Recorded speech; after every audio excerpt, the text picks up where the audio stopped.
Curanmor. Di Sukowangun 1. Dari rekaman kamera pengawas yang viral di media sosial memperlihatkan salah satu pelaku pencurian motor di salah satu penginapan yang berada di Sukabangun, Palembang. Pelaku mengangkat motor bagian depannya yang dikunci tambahan untuk dipindahkan ke tempat sepi. Setelah itu pelaku merusak kunci tambahan motor lalu membawanya kabur.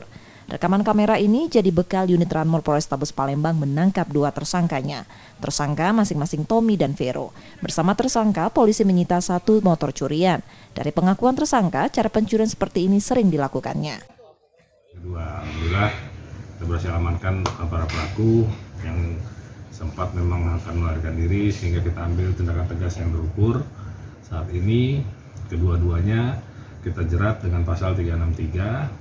Ancamannya di atas 5 tahun, BB-nya motor NMAX, itu motor korban dari TKP pertama tapi digunakan sebagai alat pada saat TKP kedua juga.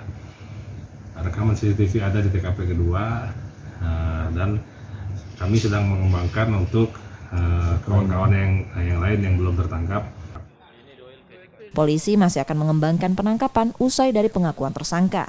Mereka melakukan pencurian dengan cara seperti itu dilakukan berempat. Yudi Kiswanto, Kompas TV, Palembang, Sumatera Selatan.